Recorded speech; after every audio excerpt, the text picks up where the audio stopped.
इन 9 travellers के साथ जो हुआ वो आज भी राज है। 1959 सोवियत यूनियन की हड्डियां जमा देने वाली सर्दियां। इगोर द्यातलोव के नेतृत्व में 9 युवा पर्वतारोही उराल पहाड़ियों में ओटोटेन पर्वत की ओर निकल पड़े। उन्हें माउंटेन क्लाइंबिंग का सर्टिफिकेट चाहिए था। कई दिन तक उनसे कोई संपर्क नहीं हुआ। जब तय तारीख पर वो नहीं लौटे तो राहत दल भेजा गया। जो उन्होंने देखा वो किसी डरावने सपने से कम नहीं था।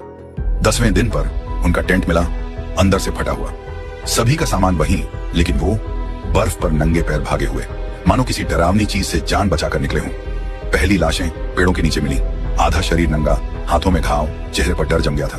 कुछ दिनों बाद बाकी भी मिले, पर इनकी हालत जैसे इंसान नहीं, कोई अजीब ताकत टकरा गई हो। एक लड़की की जीभ और आंखें गायब, एक की छाती टूटी हुई जैसे अंदर से कुछ फट गया हो। कपड़ों पर रेडिएशन और कोई निशान नहीं, न कोई दुश्मन, न लड़ाई के सबूत, न भालू था, न इंसान। तो फिर क्या था? सरकार ने कहा हिमस्खलन, पर सच अब भी बर्फ के नीचे दफन है। कुछ कहते हैं वो रात आसमान में रोशनी थी, कुछ कहते हैं सरकारी रहस्य, कुछ परलोक की दस्तक। आज भी जब तेज बर्फ गिरती है ड्यातलोव पास की हवा में, वो चीखें गूंजती हैं जो कभी दर्ज नहीं हुई, सिर्फ महसूस की गई। इन 9 ट्रैवलर्स के साथ जो हुआ वो आज भी राज है। 1959 सोवियत यूनियन की हड्डियां जमा देने वाली सर्दियां। इगोर द्यातलोव के नेतृत्व में 9 युवा पर्वतारोही उराल पहाड़ियों में ओटोटेन पर्वत की ओर निकल पड़े। उन्हें माउंटेन क्लाइंबिंग का सर्टिफिकेट चाहिए था। कई दिन तक उनसे कोई संपर्क नहीं हुआ।